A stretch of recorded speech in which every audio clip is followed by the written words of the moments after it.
Circular RNA-mediated immunotherapy, a promising way to go, presented at 2021 Virtual Conference and Annual Meeting of the Oligonucleotide Society.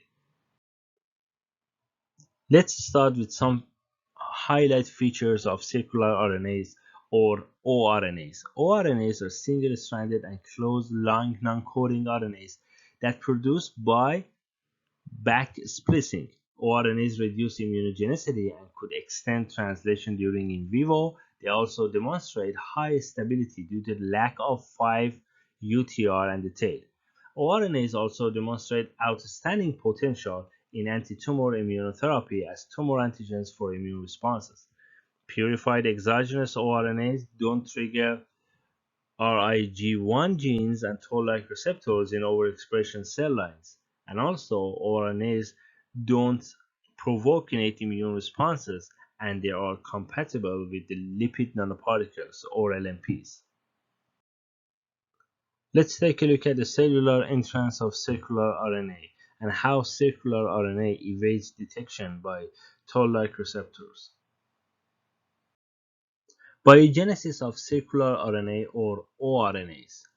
Here we know that over 80% of oRNAs arise from exonic oRNAs or eoRNAs composed exclusively of exons without flanking introns.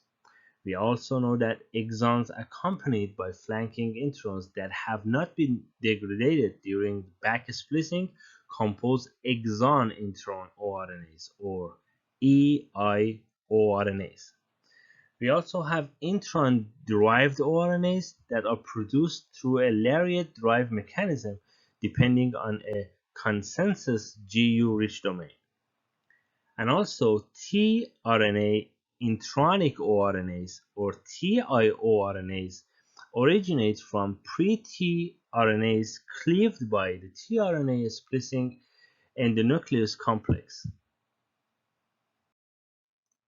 We studied the timeline of circular RNA from 1976, when the first circular RNA was discovered, up to the recent years of 2017.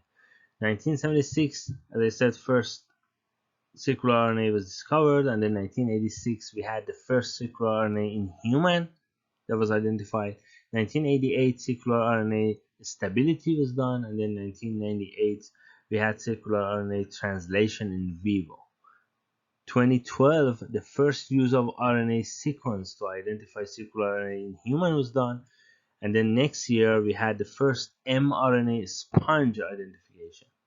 And then 2015, association of circular RNA with cancer was done, and 2017, translation of endogenous RNA was identified. We reviewed oRNA in glioma. We have the RNA ID, target, hallmark function, and also the feedbacks. And also oRNAs in digestion system related diseases were reviewed. Plus a review of oRNA in lung related disease and also oRNA in the some other treatments. Looking at the contribution analysis of oRNA in different treatments, we have 39% glioma, 12% digestion system related diseases, 10% lung related diseases, and so on. And if we want to take a look at the role of oRNAs, we have diverse physiological and pathological processes that oRNAs are involved. oRNA is also involved in immune regulation of tumor microenvironments, and also modulation of different immunocytes, diverse immune responses, tumor suppressors roles, and also impact on the cancer phenotypes such as the rising hotspots of the checkpoint blockade therapy, and also anti-oncogenic role of oRNAs due to tumor suppressor function.